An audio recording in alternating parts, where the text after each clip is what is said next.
Welcome back to Array Tarot, and as you can see, we are at a different place. I mean, do you know where we're at? This is Refocus's studio, yay! We also have a session with her where we're doing a card review. And whenever check it out, definitely. We talked about the Villains Tarot, the Disney Villains Tarot. It was really funny and cute, so come see what we were talking about. Come through 2:15.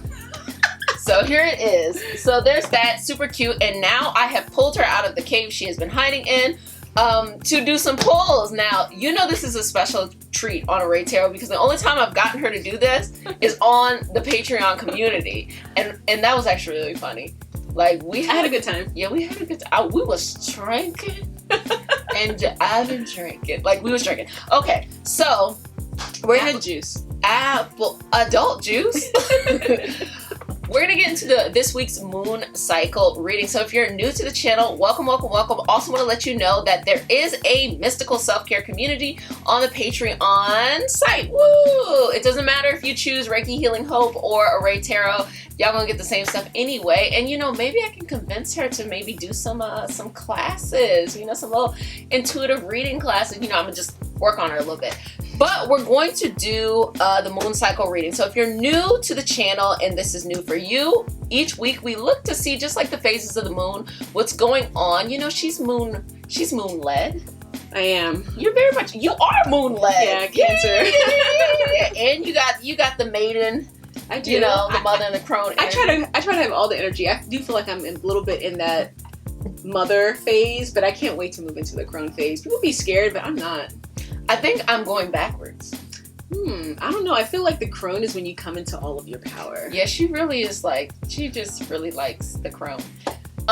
Yeah. So, with the moon cycle readings, we're looking to see what's going on with the moon, and we'll look at some other planets too, and we're going to do some intuitive reading for the stuff. So, just to give a little update, I don't know if you want to pull anything just to see how the energy is going and flowing. Just to give a little update, how did y'all do with this solar eclipse in Sagittarius? Did you notice that?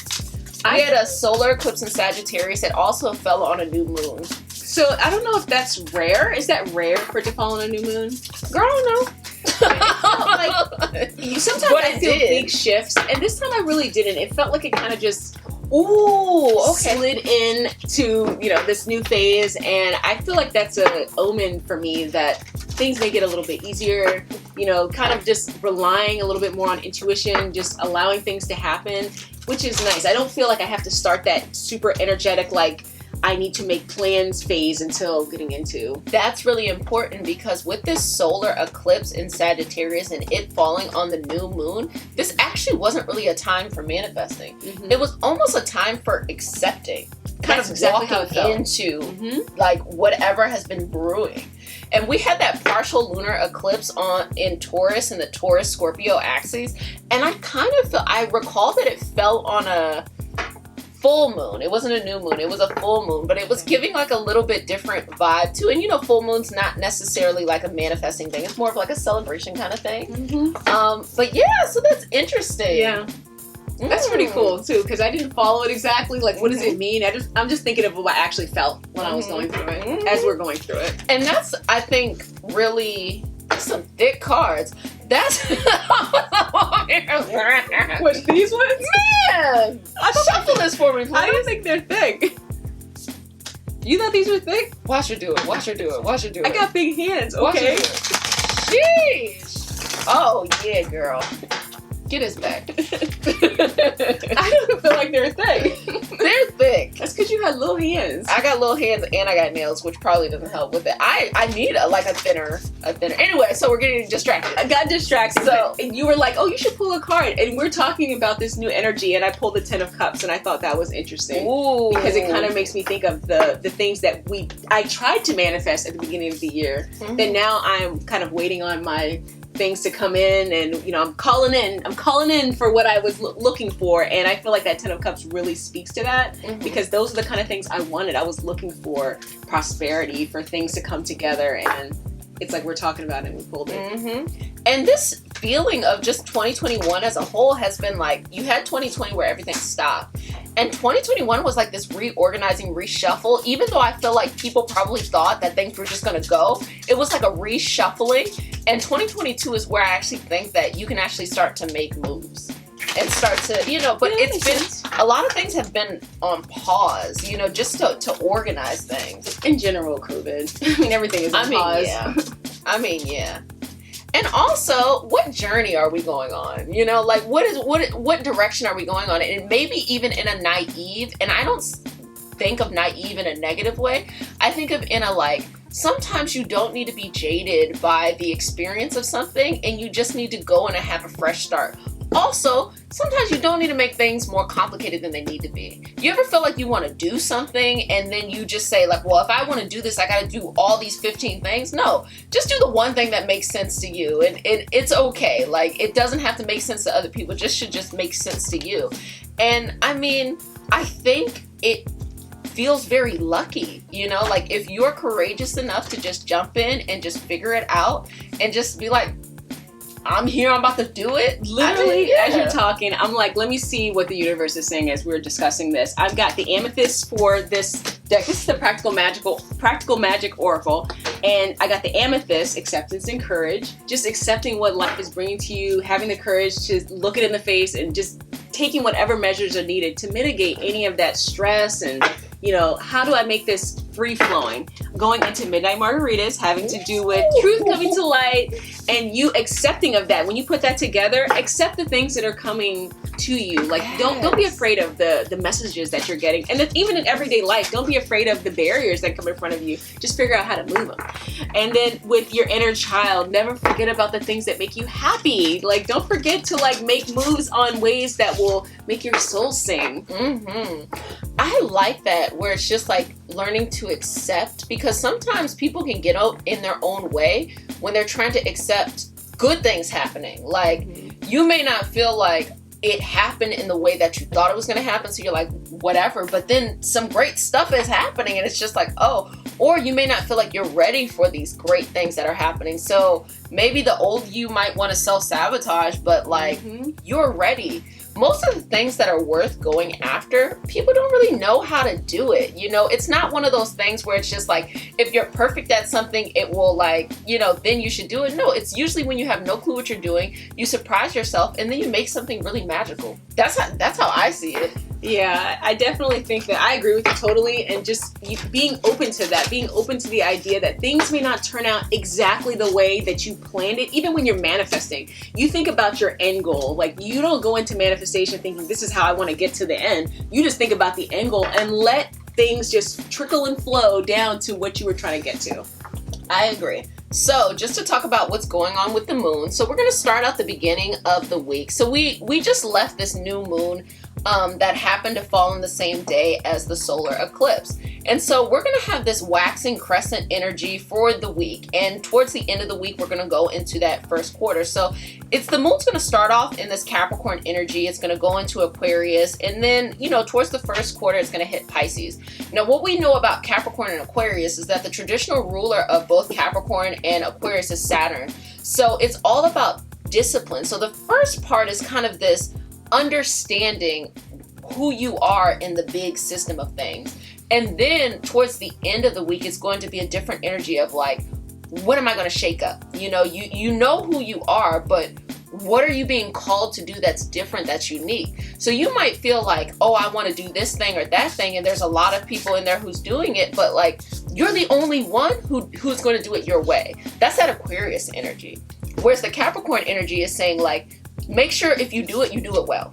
You know, do it well first, and then decide what is that extra thing that you give. And towards the end of the week, you're going to start hitting, you know, those challenges, or what I like to call opportunities, because that's when you're going to really make or break if you're going to make a progression into something this month or this energy. And a lot of people are going to be like, I don't feel like doing it. But if you continue to just say like, hey, I'm just going to go with the flow and figure it out, it's going to be pretty interesting. Just as you're talking, like, do as I say, peasants. Like, just, well, I mean, look at this Aries energy. You know, Aries energy is pretty bossy. Yeah. And honestly, with this full moon representing kind of like a celebration, it's like, hey, everything that we're going to energy peaks, harvest, blessing, achievement. It's really talking about anything that you want to do.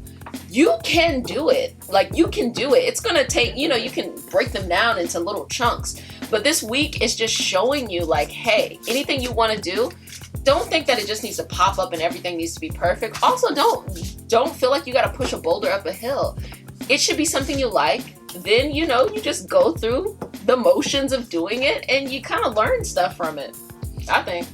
Definitely. And don't be afraid of when you get a barrier. That doesn't mean stop. That just means find a way around. Keep moving. I've been talking to my decks as we're going. I got this Five of Swords. It could be a scary card and you see it. Do not be afraid when you pull these kind of cards that are like, does this mean don't get doom and gloom. Just figure out what can I do to get around that to meet my goal.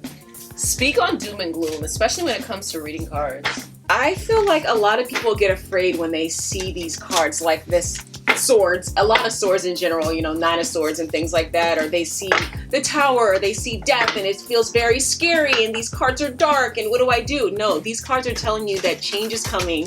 Yeah, it may be scary. There's going to be some upheaval. There may be change that makes you uncomfortable. There will be some discomfort, but your end goal is going to be something new, particularly with the Death card. It's one of my very favorite cards. Mine because too. It's like, I know that there's like something new coming and it makes me feel like so good when I see it. A lot of people get scared. I'm like, yes! The ending of something that was difficult. And within the Death card, a lot of them, they'll have the little white flower.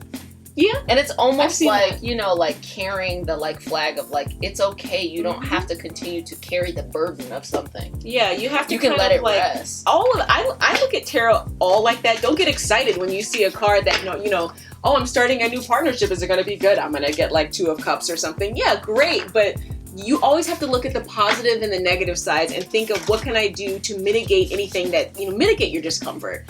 That's all you can do because life is not always going to be super easy.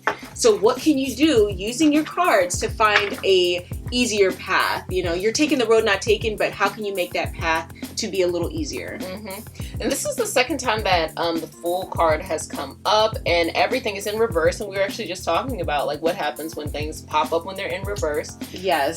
How I'm seeing this energy, especially from the cards that I just pulled, I'm getting kind of this vibe of even though I'm saying go and be naive, there can still be a fear of I don't want to. I don't want to go into it blind. But it's kind of more of excuses to me than it actually is a good enough reason not to continue to go forward. It's okay to be afraid.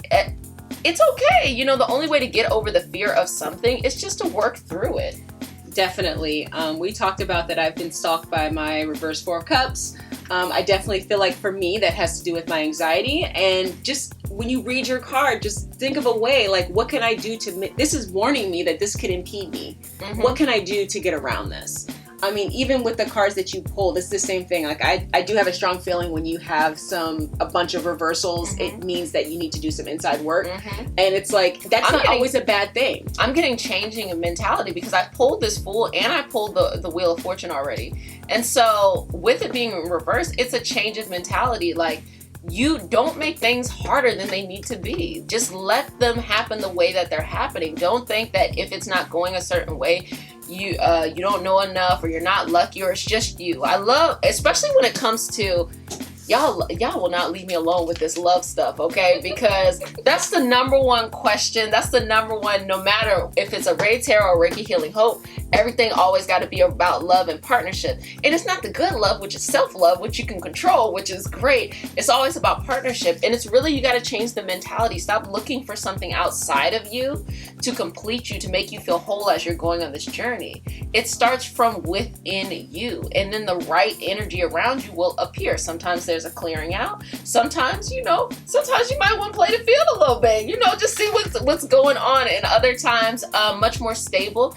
And love isn't necessarily romantic. It can be platonic. It can be from family. It can be from community. It can be a shared love. I see that a lot when you're pulling cards, that people immediately go to romantic love. And there's, like you said, there's so many different types of love.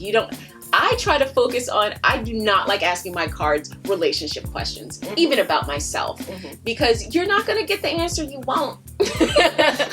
Also, I don't want to know. I don't do a lot of like pulls for myself. I'll do intuitive, just internal intuitive reading because that's how I learned how to read. But even to that, just let me live it. I don't need to know everything. And I also get a fear of self-fulfilled prophecy kind of thing. Like, you never know. Like, I don't know what kind of spirits and things like that are around me, and I don't need something pushing me to the side or away. You don't know what's happening around you in the universe. Like, it may not be the perfect time to ask that type of question. This is a great like Patreon conversation. I'm not even gonna lie, because like I was recently thinking about the old school and the new school way of like intuitive reading, or even doing esoteric work, where like the old school way was, it was very structured. They were very superstitious, but then also, what you believe and what you feel will come into reality. So is it because that's the rules, or is it because that's how they felt? That's big facts right there. I really feel that way. Like, you just don't know. I get so concerned with, a lot of times, like, I do daily tarot pulls for myself. I try not to do them first thing in the morning. Ooh. And I know a lot of people get up first thing and do their pulls for the day. I actually do not like to do that because I don't want to set myself up mentally for that personally. I like to get my day going, get things going. I don't wait till the nighttime, but I definitely wait a little bit until I've kind of like, felt my day out on my own. And then I go read my cards and do my daily pull. Because I don't want it to, again, I don't know what's around. I don't need something to pull me in one way or the other. It's a tool. I'm not the tool. It's the tool. Also, if you're getting into this is the first time that you're maybe connecting with yourself a little bit more, or maybe you just never really questioned what's going on underneath the veil. But it's like you open yourself up to be receptive, but you don't want to open yourself up to everything. And then you figure that out over time in ways to be open and ways to be closed.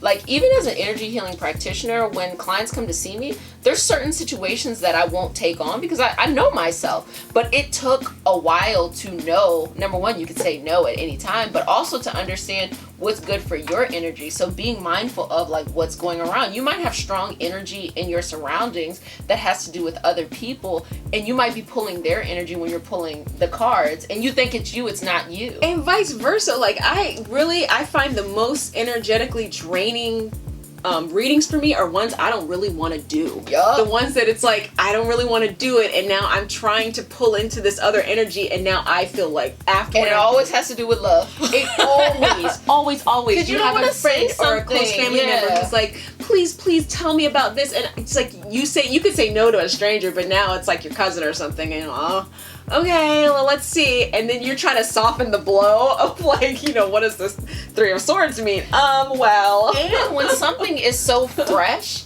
it'll read that energy, but like the dust has not settled yet. And they want you to give you an answer when like everything is still up in the air. It's like all you can read is that. Like they're literally still in their mind fighting about it. That person's fighting about it.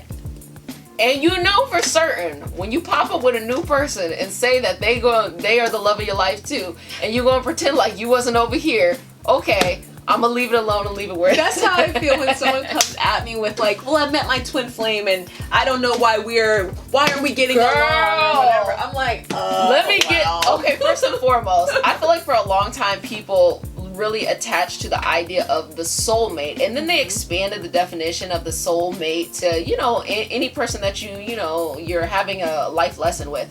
And then this twin flame came up, and that's like like the more passionate soulmate. But with the different definitions that I've seen of twin flame, it's like they bring out the best or the worst in you. So is that really who you want to be with? Like, do you want to be with someone who brings out equally the best and the worst in you? No, you probably want to be with somebody who brings out peace. I feel like those energies, because personally I don't feel like there's one person out there that you gotta find this one spirit. I think there's multiple, of course, in different areas.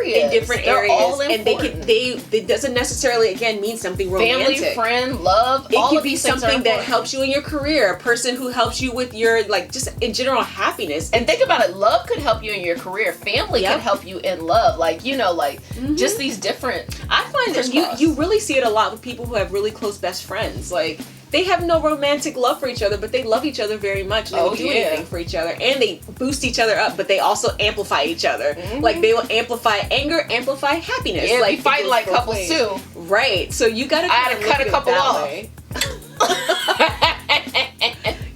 And people are not always meant to be here for our entire lifeline. Yeah. They're, people come and go throughout your life that you were meant to be something for that person, they were meant to be something for you. And why would we want that, Life in general, it's always change. There's always change going forward, and you have to be open to that, understanding that you may not be close to this person now. They might come around again later, 10, 20 years.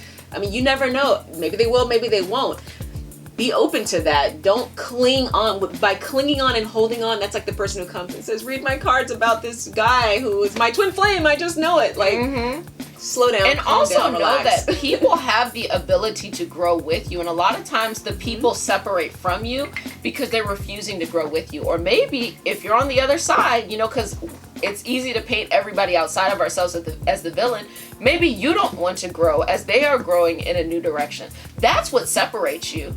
So don't force yourself to be in the same kind of dynamics if it's no longer healthy for you. And not only that, like, understand that you are not always going to be the good guy in every picture. Like, at all. For every narrative, you have someone in your mind that you can't stand, or they did something to you. So someone else, they're their savior. Like, and it's vice versa. Someone is probably thinking of something horrible you did that you might have done something unintentionally, but that was a learning experience for that person. You may not even think about it anymore, but to them, they'll always have that picture in their head of something that you did. You don't know. Like, you're not always going to be the good guy in everyone's narrative. And things, I like to view things as neutral. Like, even if somebody has hurt you or made you upset, there's still a level of, on an energetic level, I'm going to speak, of consent, of being in that space and the energy, especially if you've been in the cycle with someone over and over again. And also, if you have that dynamics with this person or this group of people, then you go somewhere else and have the same dynamics too.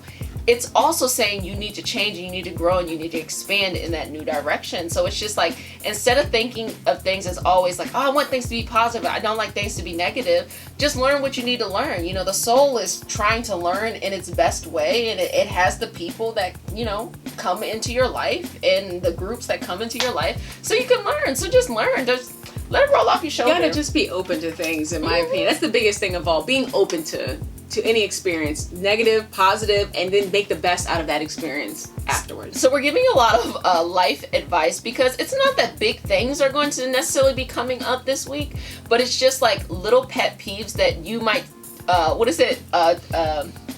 turn a molehill into a mountain? A mountain into a molehill. A mountain into a molehill. A molehill is bigger than a mountain. Turn a molehill into a mountain. That's what I was saying. But I sound weird. But I hear people say mountain into molehill. Yeah, like in my head it immediately went to that. But you're right. It would be a molehill into a mountain. Yes. Something small could feel very big to you. And you know what? I also feel like I don't want to invalidate that feeling of something really caused you a lot of anxiety, stress, whatever. But what can you do to see, I don't want to say reality, but what can you do to understand that it's not quite as big in the grand scheme of things? And sometimes just processing, feelings. Some people are so afraid of feelings. They don't want to feel anything, or they're always like up. Just allow whatever the feelings are, the colors to our life, the canvas. It paints the canvas of our life, and it's purposeful. So if something is making you anxious or something is making you angry, you can use that energy for good. Like I mean in a purposeful way. Okay, like I'm pissed off now. Now I'm gonna go do something. Yeah, don't block it all out. Even, I don't know. Like for me, sometimes in my community, I see people use spell work to try to block all of the energy. Like, don't block everything. Like, I don't believe in personally, I don't want to block everything. I don't want to feel occluded constantly. You have to, those feelings are real and will help you with your personal growth. We're going to keep this going on Patreon. Oh. I'm excited. So, just to give you a couple of updates, you already know we do have this Venus in Capricorn. It's still, in Capricorn. It's going to be going into retrograde December 19th. So, these feelings of love in what makes you feel safe in love. Also, the safety surrounding, how how we look at love as a society. So conversations about the institution of marriage, or like partnerships, or even the family system, things that could be coming up. Also, you know, important exes of the past, or important structures, if you were in certain family structures, might come into the forefront. Now, like me, can't nobody catch me because I got boundaries. You know, if you can't creep all up in here, okay? But also, just if things do come up, try to kind of not just close the chapter, but it's more of like, realize what you need to realize from it. It's teaching you something really important. What is the higher vibrational message that you can learn? Also, the next thing that's going to be happening is Mars is slowly creeping into Sagittarius. We know we had a couple months ago all of that energy that was in Scorpio, and Mars is the last thing that's starting to creep into Sagittarius. So a little bit more freedom that's going to happen there when it comes to your passions and things like that. So that's that. You know, that's that. You're gonna be okay. We're gonna circle the block next week, and I hope you enjoyed Refocus on the channel. She makes it so fun. She does do deck reviews, both custom and like the mainstream decks. Yeah, any type of deck. Honestly, I enjoy them. I love. I'm a tarot addict. Crack kills. Anyway, had such a great time. Again, another reminder, we have the mystical self-care community and all the other stuff that's going on. You know, just look at the description box. Subscribe, like, share the video. You know, get your sip on. It is what it is. But until next time, bye.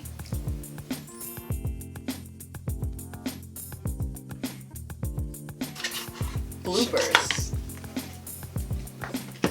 That's nice. I like this, and he's on his like 4th or 5th iteration. I got the first one. Okay. You want to move your little SD card out the way? And my drink. No, you can drink if you want to. You can drink if you want to. You can leave your friend behind. But down, and that's no friend of mine. That's good. Girl, that's good. No. So I don't know if is that bad. Why does mine do that? Well, you let me know when you're ready, sweetheart. Okay. Okay. Did we do thumbnails?